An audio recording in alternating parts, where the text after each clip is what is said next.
what was going on, and the wheels were coming off, and I was scared. Ron went to a neurologist for testing. The results showed a dramatic decrease in his cognitive abilities. My doctor told me that I was about halfway through the progression of Alzheimer's, and that's based on my neurological test results.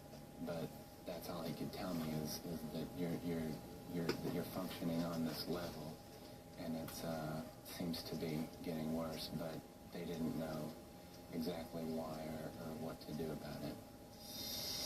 On April 1st, 1999, Melinda boarded a Southwest Airlines flight heading to Little Rock, Arkansas. It was a flight that forever changed the course of her life. A man named Bill Holder was assigned to the seat next to Melinda. On the way to Dallas, I heard her talking to some people, and she was complaining about all these illnesses and problems that she and her family were having. And without warning, Melinda fell ill. And I kept coughing up blood. And Bill Holder said to me, "Lady, what in the world's wrong with you?" And I said, "I really don't know." I just asked her, I said, "Do you have a water leak at your house?" And she said, "Yes, I do. I have several water leaks." She told Holder that a month earlier there was a leak in her home, causing the downstairs floors to buckle. A plumber repaired the leak, which was in the water line leading to the refrigerator's ice maker. Holder began to suspect that it was a mold causing the family's illness. Holder owns the Assured Indoor Air Quality business that removes toxic mold from buildings. But Melinda dismissed this possibility. She kept her home spotless, and no one in her family tested positive for allergies. But during their conversation on the plane, Holder said something prophetic. He's telling me, "These aren't allergens, lady. This is a poison."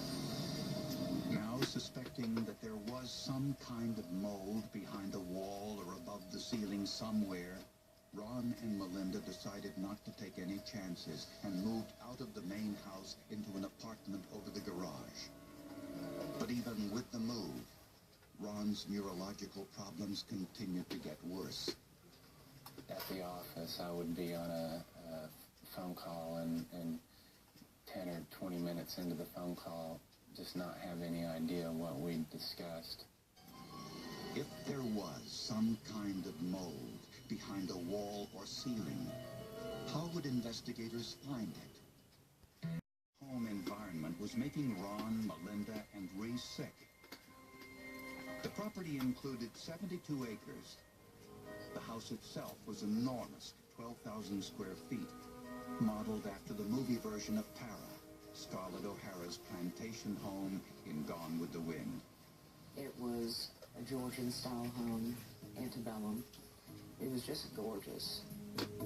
Scientific experts began to focus on the possibility that it was mold. For mold to grow, it requires water to be where it shouldn't be. It requires cellulose, which is a component of most building materials, for example, sheetrock, ceiling tile, pressed particle board. And then a mold also needs the appropriate temperature, and it needs oxygen. Melinda asked Bill Holder to inspect their home to see if he could find anything suspicious. He started behind the refrigerator, the location of the original water leak, and under the first floor floorboards. Take clear cellophane tape, push it on the suspect area, and then attach it to a glass slide.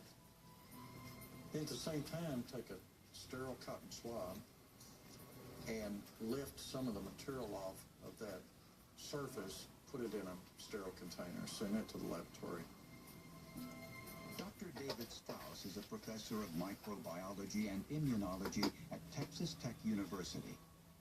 I spent about a half an hour in the house, and I was talking with Bill, Mr. Holder, and I said to him, turned to him, and I said, "Bill, I don't feel very good." I said, "I got to get out of here." And really just literally walked out the front door and pretty much collapsed. I lost any ability to stand without aid. The samples were processed at Texas Tech Health Sciences Center.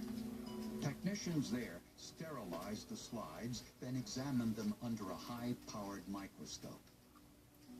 The cotton swab samples were transferred to Petri dishes, then put in an incubator for 5 to 7 days. If there were spores present, they would grow mold, which could be examined under the microscope. Most household molds are harmless, but Dr. Strauss found one type of mold in the home that was not harmless. It was a toxic, deadly mold known as Stachybotrys. Experts believe Stachybotrys spores exist on many building materials. As long as those materials stay dry, the spores don't present a problem. But when the spores get wet from a leaky roof, for example, or in a dark, moist environment, and are near a paper product like drywall and insulation, the spores multiply quickly, and they produce a potentially deadly poison called mycotoxins. The mycotoxins are on the surface of these spores, so when you inhale these fungal spores, you're also taking the mycotoxins into your lungs as well. Later, Bill Holder went back to conduct an airborne test. Canisters placed throughout the house capture any airborne spores which might be present. A short time later, Melinda was notified of the results. They informed us that it was literally everywhere, and including in the apartment where we were living, and for us it'd be a good idea to leave. To avoid the possibility of cross-contamination, the family was told to leave the grounds immediately and to take nothing with them. Buildings never get better by themselves. In fact, if you leave a building alone that has mold infestation, it gets worse. Melinda and Ron hoped the family's health problems would clear up once they left the house. But they didn't. Ron is a bright guy, but he's become almost, it's fair to say he carries a little notebook in his pocket. Got his phone number, his car license number, things of this nature. And he's not a buffoon by any stretch, but I know he's seriously affected by this. Ron he really loves his son. And on several occasions, I would hear him talking about his son, and he would say, "My son," and stop because he didn't remember his son's name. Ron's memory problems forced him to resign from his firm. Reese continued to suffer from asthma and learning disabilities. Only Melinda came through without permanent health problems. Doctors have no idea why. Toxic mold reproduces by shedding microscopic spores. It can't be cleaned from surfaces because to do so would release thousands of spores into the home following the scientific diagnosis that it was infested with a potentially deadly mold growing behind the walls and ceilings.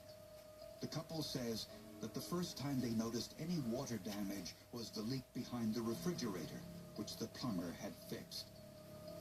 The leak had caused extensive damage to the flooring throughout the area. The couple says they wanted to repair the water damage right away, but their insurance company said no.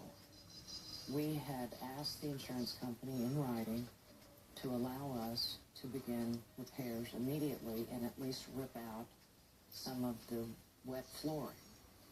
And the insurance company said that if I had made repairs during their investigation, that I would lose coverage. Scientific experts say that most household molds are harmless.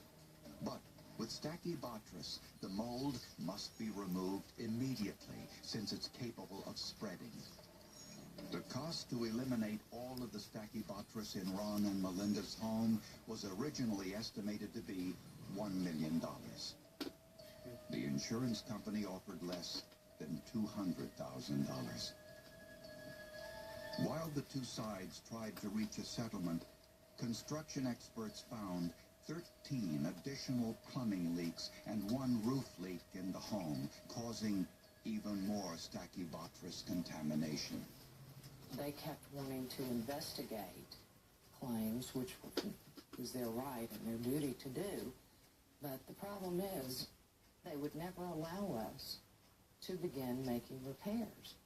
The investigations and disputes over cost dragged on for 2 years. By then, experts concluded that the house and everything in it was so contaminated, it was beyond repair. Experts recommended that the home be demolished. Melinda and Ron filed suit against their insurance company for the financial loss of their property. The suit argued that the insurance company knew or should have known about the potentially dangerous effects of delaying repairs to water damage inside of homes and buildings. Dr. Michael Gray sees more than 150 patients a year who suffer from exposure to toxic molds. I concluded that Ron Allison was definitely affected by the mycotoxins which he was exposed to in the context of his living environment and the house that they lived in. In addition to medical experts, Ron's attorney presented epidemiological studies showing the relationship between atrazine, the toxin found in Stachybotrys mold, and mental functioning. I was confident that we had found the kind of scientific information that would allow us to try this case to a jury, yes. Ron and Melinda were asking the insurance company for the cost of their home and property, $6 million. The jury took 2.5 days to come back with their verdict, but it was not for the $6 million Melinda and Ron asked for. The jury awarded the couple $32 million. It was a great relief to me that the jury system worked. I was obviously relieved. I had hoped that they would not get away with what they had done. The home, once a showplace, is now sitting abandoned. It's been looted numerous times. Ron is learning to live with an impaired memory. He enters his daily schedule into his handheld computer each morning and relies on its alarm to help him stay on track. To make certain that people know their rights relative to water damage in their home, Melinda created her own website, policyholdersofamerica.org. It's not just been a home that has been lost here. It has been the health of a little boy and a very energetic workaholic man who has lost his identity. And I don't want to see this happen to any other family. I can promise you that. All of those medical doctors. So that's why Be Healed Handyman Services is recording this. So you will not go through this problem. Thank you for visiting Be Healed Handyman Services. Miss Lead America